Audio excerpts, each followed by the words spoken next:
Hello everyone, I am Dr. Anshu. Today we will talk about common grammatical errors that we commit in our day-to-day life.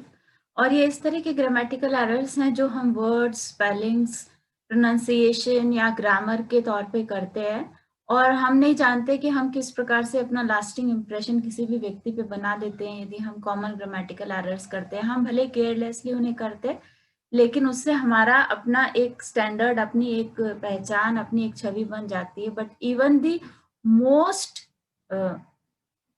educated people you may find that they commit common grammatical errors, although they may think कि ये तो बहुत साधारण से error हैं, इनको करने से कहाँ कुछ हो सकता है. बट आप यही पाएंगे कि जो ग्रामेटिकल एरर्स हैं वो हमेशा हमारी पहचान को, हमारी छवि को, हमारी नॉलेज पे एक प्रश्न चिन्ह लगाते हैं. तो हमें अपने ग्रामर को, अपने एरर्स को बोलते वक्त या लिखते वक्त किस प्रकार से सावधानी पूर्वक कैरी ऑन करना चाहिए और उनको कैसे हम अवॉइड कर सकते हैं, उनको हम पहले पहचानेंगे, फिर हम उनको अवॉइड करने के तरीकों के बारे में जानेंगे. So there are some common grammatical errors and how can these mistakes can be eradicated. कुछ सामान्य ग्रामर के एरर्स हैं जो हम लिखते वक्त और बोलते वक्त करते हैं. इन ग्रामर के एरर्स को हम किस प्रकार से पहचानें और फिर किस प्रकार से उन्हें दूर करें, इसके बारे में हम आज बहुत डिटेल में जानने वाले हैं. Grammatical errors can kill your writing credibility, यानी आपकी लिखने की और बोलने की जो विश्वसनीयता है वो खत्म हो सकती है यदि आप ग्रामर के एरर्स करते हैं. हर एक व्यक्ति अगर आपके एरर्स को आइडेंटिफाई कर ले तो वो आपके बारे में जान जाएगा कि आपको कितनी नॉलेज है, आपको कितने इम्प्रूवमेंट की जरूरत है, आप कहाँ कहाँ पे एरर करते हैं, आप कितने केयरलेस हैं. इन सारी बातों को अवॉइड करने के लिए पहले हमें ग्रामर एरर्स के बारे में जानना होगा और कौन कौन से ग्रामेटिकल एरर्स हम जनरली करते हैं, जैसे कि faulty, unconventional and controversial usage of grammar, ये सारी चीजें हम करते हैं. उसके साथ ही साथ misplaced modifiers, inappropriate verb tense, ये सारे एरर्स हम करते हैं. ऑल्सो ये सारे एरर्स क्या कहलाते हैं? यूसेज एरर कहलाते हैं.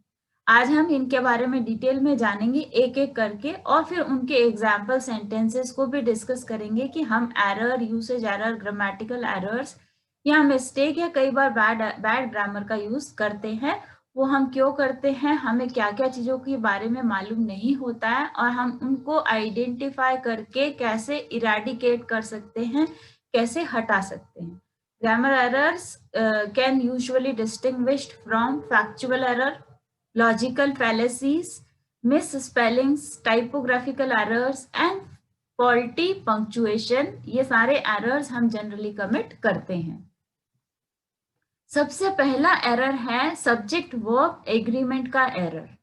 जिस प्रकार से हम सब्जेक्ट अगर एक वचन है या सब्जेक्ट एक है तो उसके साथ वर्ब भी एक ही आएगी और अगर सब्जेक्ट ज्यादा है तो वर्ब भी ज्यादा आएगी. जैसे मैं हमेशा ही एग्जाम्पल के तौर पे शेयर करती हूँ कि अगर आपके घर कोई एक मेहमान आया है तो आप एक चेयर का अरेंजमेंट करेंगे. अगर आपके घर 20 मेहमान आ गए तो आपको उनके लिए 20 चेयर्स का अरेंजमेंट या 20 बैठने की व्यवस्था करनी होगी. यही कहलाता है सब्जेक्ट वर्ब एग्रीमेंट. सब्जेक्ट का वर्ब के साथ एक अनुबंध होता है और वो कब पूरा हो सकता है कि जब आप जितने सब्जेक्ट हैं उनको सबसे पहले तो आप आइडेंटिफाई कर पाए और उसके बाद में आप उसके अनुसार वर्ब का यूज कर पाए. अब हम एक इनकरेक्ट सेंटेंस को पढ़ेंगे. An important part of my family have been the people who stood by me. इसके जो करेक्ट वर्जन है उसमें आप देखेंगे an important part of my family एक वचन है और इसको हम एक वचन की वर्ब के साथ ही डिनोट करेंगे और इसीलिए हम यहाँ पे हैव के स्थान पर हैज का इस्तेमाल करेंगे और बाकी के सारा सेंटेंस करेक्ट है तो वो एज इट इज हम लिख देंगे. एक और एग्जाम्पल इनकरेक्ट देखेंगे. The two best things about the party was. अब जब टू बेस्ट थिंग्स है दैट मीन्स वो बहुवचन है, वो एक से ज्यादा है. जब नाउन या फिर सब्जेक्ट एक से ज्यादा है यहाँ पर तो हमको वर्ब भी प्लूरल लगानी पड़ेगी, यानी बहुवचन वाली वर्ब. वॉज हम एक वचन के साथ लगाएंगे और वर हम बहुवचन के साथ लगाएंगे. तो यहाँ पे आप देखेंगे करेक्ट सेंटेंस के अंदर the two best things about the party were, क्योंकि आप दो बेस्ट थिंग्स के बारे में बात कर रहे हैं, इसलिए आप वहां पे वर का इस्तेमाल करेंगे। तो इस प्रकार से कुछ ऐसे एरर्स होते हैं जो हमको सब्जेक्ट वर्ब एग्रीमेंट के तहत दिखाई देते हैं। अब आप यहाँ पे एक पिक्चर देखेंगे जिसमें सब्जेक्ट है 2 डॉग्स। अगर डॉग्स दो हैं तो हम आर लगाएंगे, अगर एक ही डॉग होगा तो हम इज लगाएंगे। Are sitting on the grass. So you need to identify first of all how many subjects are available in the sentence and after that use the verb according to the subject। यानी एक subject है तो एक verb, एक से अधिक यदि subjects हैं या बहुवचन है तो हमको वर्ब भी उसके अनुसार लगानी होगी। ये था हमारा सबसे पहला एरर। इसके बाद हम बात करेंगे सेंटेंस फ्रेगमेंट्स का एरर भी हम कई बार कमिट करते हैं।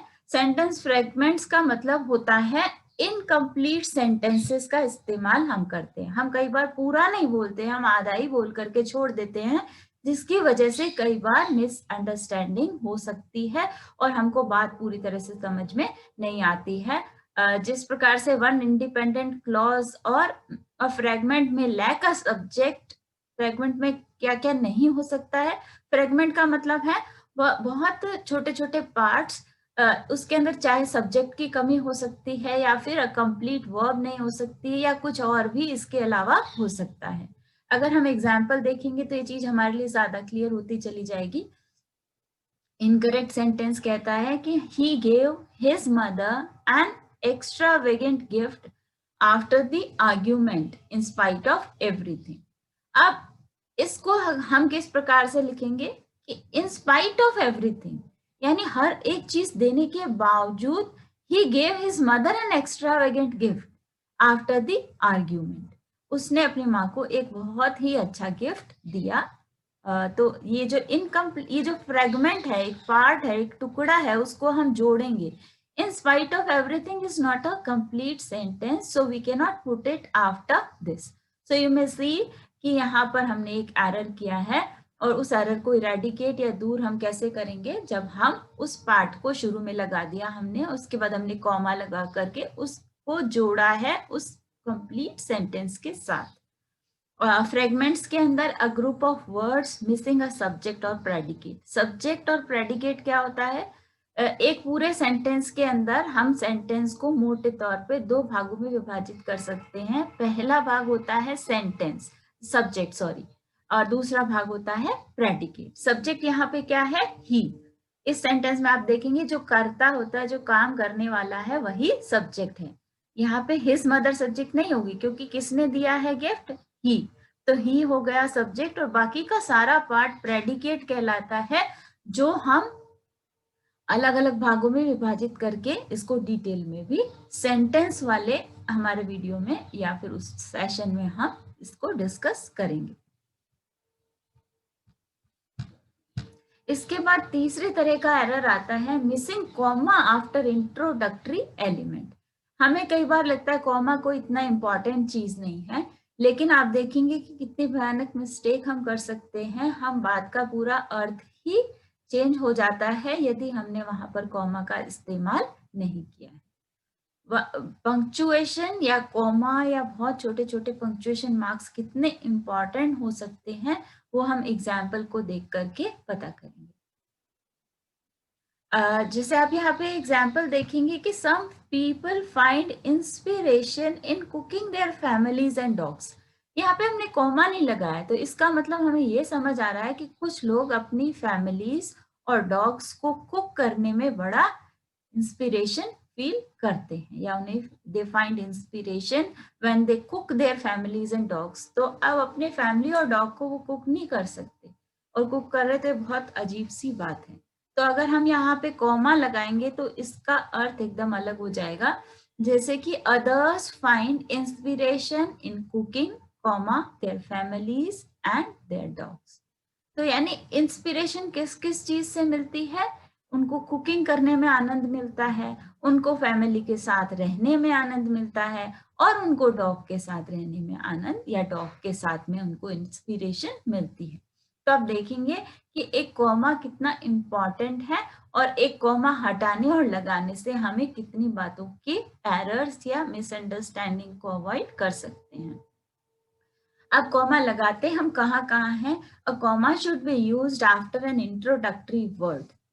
कोई भी वर्ड अगर आपने इंट्रोड्यूस किया है और फ्रेज आपने इंट्रोड्यूस किया है या क्लॉजेज आपने इंट्रोड्यूस किए हैं, तो उनको आप हमेशा ही कर सकते हैं, उनको आप हमेशा ही इंट्रोड्यूस कर सकते हैं। Using a comma gives the reader a slight pause after an introductory element and often can help avoid confusion। और आपको अगर आपने कॉमा का इस्तेमाल इन सब वर्ड्स, फ्रेजेस या क्लॉजेस के साथ में किया है, तो कभी भी आपको कॉमा नहीं, अगर आप कॉमा को अवॉइड करते हैं तो कॉमा आपको वहां पर उसके अर्थ को समझने में मदद करता है। Another example, in case you haven't noticed, my real name doesn't appear in the article। तो यहाँ पे आप देखेंगे कि noticed के बाद भी एक कॉमा है, my real name doesn't appear in the article। अगर कॉमा हम लगाते हैं तो इसका मीनिंग बिल्कुल अलग हो जाता है। तो कॉमा की इंपॉर्टेंस है। चौथी करते हैं, fourth error is misusing the apostrophe with its. Apostrophe का इस्तेमाल हम जनरली करते हैं और हम अपॉस्ट्रोफी क्यों लगाते हैं? जब हमें कई बार किसी का पोजेशन बताना होता है। बट ये कॉमन एरर है, बहुत बड़े बड़े होर्डिंग्स पे, किसी होटल के नाम पे या बड़ी बड़ी कंपनीज के होर्डिंग्स पे भी हमको ये एरर कॉमनली दिखाई देते हैं। बट जब आप इनके बारे में जान लेंगे तो आप देखेंगे कि ये एरर्स कितने सामान्य तौर पर किए जाते हैं, बट इनका मतलब बिल्कुल अलग हो जाता है। जैसे आपको एक अपॉस्ट्रोफी का यूज करना चाहिए with its only when the word means it is or it has। it, s जब लगाएंगे आप तब, जबकि आपको ये बताना है when the word means it is or it has, इसका अर्थ ये कहलाता है। without the apostrophe it means belong to that person। जैसे अगर आप कहेंगे इट्स, इसका मतलब हो जाएगा वो चीज उसकी है, उसका पोजेशन बताती है या वो चीज उससे बिलोंग करती है किसी व्यक्ति से। तो अब आप देखेंगे I do not believe it's finally Friday. इस सेंटेंस के अंदर करेक्ट और इनकरेक्ट आप कैसे पता करेंगे? क्योंकि इट्स का मतलब यहाँ पर इट इज है। अगर आप इसको एब्रीवेट कर रहे हैं, इसको छोटा बना रहे हैं इट इज को, तो आप कॉमा लगाएंगे जब आपको इट इज कहना है। तो इट इज फाइनली फ्राइडे, तो आप इट्स नहीं लिखेंगे बल्कि इट के बाद कॉमा लगा करके एस लगाएंगे। एक और एग्जाम्पल है, the cat was licking its tail. अब cat was licking its tail, its का मतलब है कैट का पोजेशन, कैट अपनी टेल को लिक कर रही थी। तो अगर ये बताना है तो हम ITS का इस्तेमाल करेंगे। IT, इट इज नहीं कह रहे हैं यहाँ पर हम, इसलिए हमने यहाँ पर अपॉस्ट्रोफी की जो मिस्टेक की है उसको हम ध्यान में रखेंगे। अगली मिस्टेक आती है no comma in a compound sentence. तो अगर हमको कंपाउंड सेंटेंसेस क्या होते हैं ये जानना है, तो हम जो कंपाउंड टाइप्स ऑफ सेंटेंसेस वाला वीडियो है या सेशन है उसको आप रेफर कर सकते हैं।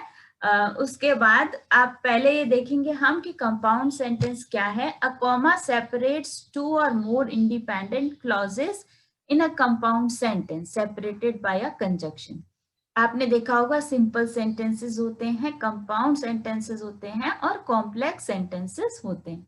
ये तीनों के बारे में हम डिटेल में जो सेंटेंसेस वाला, टाइप्स ऑफ सेंटेंसेस वाला वीडियो है, आप वो देख करके इसको जान सकते हैं। अब हम यहाँ पर देखेंगे a comma goes after the first clause and before the coordinating conjunction that separates the clause. अब मैं जब एग्जाम्पल पढ़ूंगी तो आपको ये नियम पूरा समझ में आएगा कि the man jumped into a black sedan and he drove away before being noticed. She was beautiful and she was happy and she was full of life. आप देखेंगे कि एक सेंटेंस के अंदर जब यहाँ पर हम कंजक्शन का इस्तेमाल करते हैं एक इंडिपेंडेंट क्लॉज के अंदर, सेपरेट्स टू और more independent clauses in a compound sentence. आप एक पूरे वाक्य के अंदर कंपाउंड सेंटेंसेस को अलग कर सकते हैं जहां आप वहां पे कॉमा लगाते हैं। कॉमा कहाँ लगेगा? After the first clause and before the coordinating conjunction. अब यहाँ पे ए एंड डी एंड क्या है? कोऑर्डिनेटिंग कंजक्शन है। कंजक्शन का मतलब होता है यह कनेक्टिव का काम कर रहा है, इस वाक्य को जोड़ने का काम, संयोजक का काम कर रहा है। तो उस संयोजक से पहले और आपका जो पहला वाक्य का पार्ट है उसके बिल्कुल बाद आप कॉमा लगाएंगे। पहला पार्ट क्या है? शी वॉज ब्यूटीफुल, उसके बाद आपने कॉमा लगा दिया और उसके आगे आप देख रहे हैं कोऑर्डिनेटिंग कंजक्शंस हैं। ये कोऑर्डिनेटिंग कंजक्शंस की बात भी मैंने उस वाले वीडियो में की है जहां हम कंजक्शन की बात कर रहे हैं।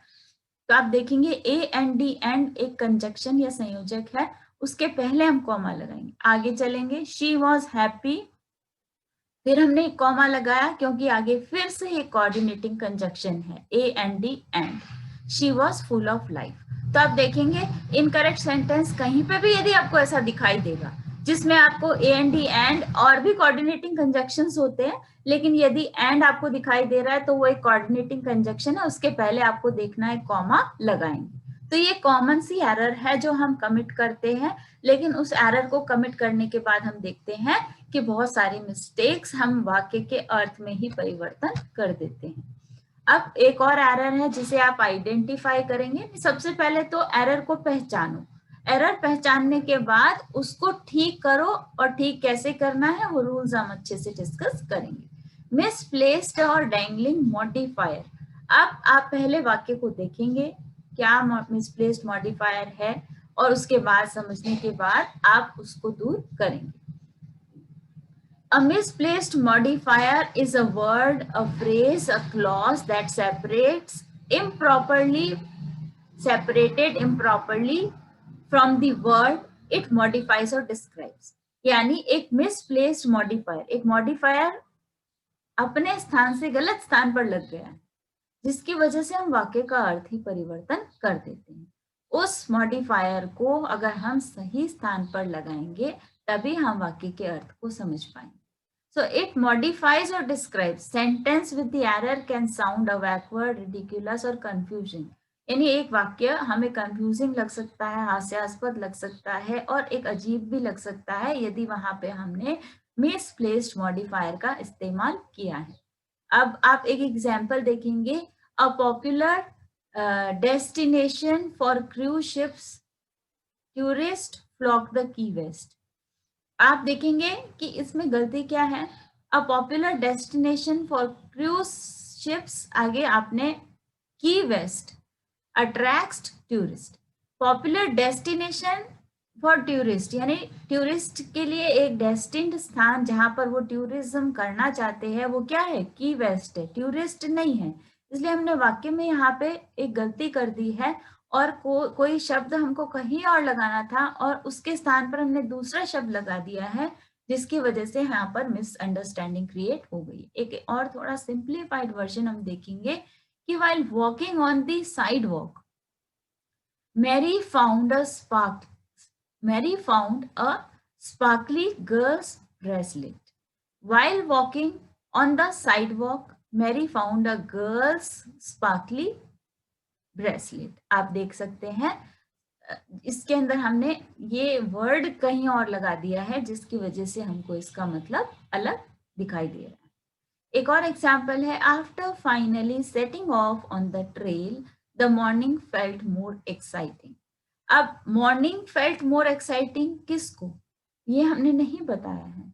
After finally setting of on the trail, he felt, किसको महसूस हुआ कि मॉर्निंग एक्साइटिंग है? हमने वो तो मेंशन ही नहीं किया, तो वो मेंशन करेंगे he felt the morning was more exciting, कि मॉर्निंग बहुत एक्साइटिंग थी। तो इस प्रकार से कई बार तो हम कई चीजें छोड़ देते हैं, कई बार हम उनका स्थान परिवर्तन कर देते हैं, कई बार हम कुछ कॉमा लगाना भूल जाते हैं या हम किसी कनेक्टिव का इस्तेमाल करना भूल जाते हैं। इस प्रकार से हम एरर्स करते हैं।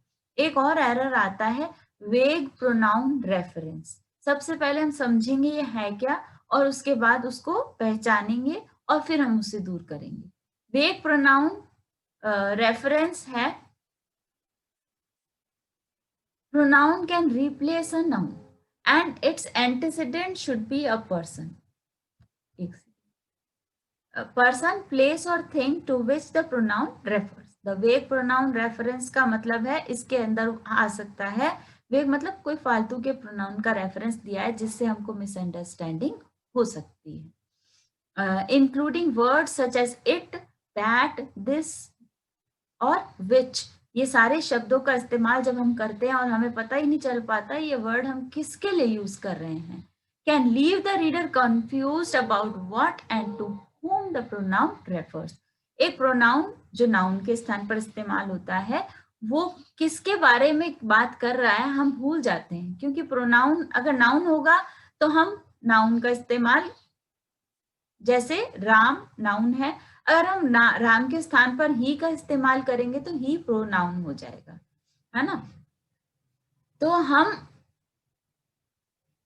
जब नाउन के स्थान पर प्रोनाउन का इस्तेमाल करते हैं तो हमें और भी बहुत सी चीजों का ध्यान रखना चाहिए जिससे कि हम वहां पर उसका सही मतलब समझा पाए। जैसे when Jonathan finally found his dog he was so happy. अब जब उसे डॉग मिला तो हैप्पी था। अब हैप्पी कौन था, डॉग हैप्पी था या जोनाथन हैप्पी था, ये बात अभी इस वाक्य से क्लियर नहीं हो पा रही। तो इसको हम करेक्ट कैसे करेंगे, जोनाथन वॉज हैप्पी, हमने बिल्कुल फाइनली स्पेसिफाई कर दिया है, हमने ऐसे नहीं लिखा है कि डॉग वॉज हैप्पी। हमको जिसको भी हैप्पी बताना है हम उसको स्पेसिफाई करेंगे कि Jonathan was happy when he finally found his dog. जब उसको उसका डॉग मिला तो वो बड़ा खुश था। अब पहले वाले वाक्य से ये लग रहा है कि डॉग खुश था जब वो मिल गया था या जोनाथन खुश था, ये हमें क्लियर नहीं था। तो इस प्रकार से हम देखेंगे कि बहुत सारे ऐसे एरर्स या कंफ्यूजन्स क्रिएट कर देते हैं जब हम वेग प्रोनाउन रेफरेंस देते हैं। The boy and his father knew that he was in a trouble. Now अब इस वाक्य से हम ये नहीं जान पा रहे हैं कि ट्रबल में कौन है। The boy, इस वाक्य से ये पता नहीं चल पा रहा है कि boy and his father knew that he was in trouble. अब इस वाक्य से ये लग रहा है कि जो लड़का है वो ट्रबल में है। हम ये भी समझ सकते हैं कि वो फादर ट्रबल में है, या हम ये भी जान सकते हैं ही कोई और व्यक्ति है वो भी ट्रबल में है। तो इस प्रकार से वेग प्रोनाउन के रेफरेंस से, यानी अगर हम प्रोनाउन का इस्तेमाल सही ढंग से नहीं कर पाते हैं तो कई बार हम बहुत सारी मिसअंडरस्टैंडिंग क्रिएट कर लेते हैं। अब इसके बाद आता है रन ऑन सेंटेंस। अब ये है क्या, रन ऑन सेंटेंस का मतलब होता है एक ऐसा एरर जो हम क्रिएट कर लेते हैं merging two sentences without suitable punctuation. Punctuation का मतलब यदि हम कहीं पे कॉमा या फिर हाइपन या फिर हम कोई ऐसे पंक्चुएशन मार्क्स को गलत स्थान पर इस्तेमाल करते हैं या करते नहीं है जिसकी वजह से हमारे, यानी हम एक सेंटेंस से भाग करके दूसरे सेंटेंस पे पहुंच जाते हैं, इसे ही कहते हैं रन ऑन सेंटेंस। जिसकी वजह से हमें कई बार सस्पिशन क्रिएट होता है, संदेह होने लगता है, हमको वाक्य को समझने में दिक्कत आने लगती है। हम यहाँ पे एग्जाम्पल को पढ़ेंगे तो हमें थोड़ी चीजें और अधिक क्लियर हो जाएंगी बेटा।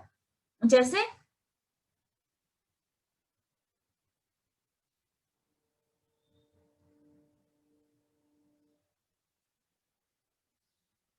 आप एग्जाम्पल देखेंगे कि she tried to sneak out of the house, her mother saw her leaving. यानी हम एक वाक्य से दूसरे वाक्य पे पहुंच गए और हमने कहीं पे भी कोई कॉमा का इस्तेमाल या किसी कनेक्टिव का या किसी और पंक्चुएशन मार्क का इस्तेमाल नहीं किया है। रन ऑन सेंटेंस तब आता है जब हम connect two main clauses with no punctuation, जब हम किसी पंक्चुएशन मार्क को लगाए बिना ही अगर हम वहां पर एक वाक्य से दूसरे वाक्य को जोड़ देते हैं तो रन ऑन सेंटेंस का एरर हो जाता है।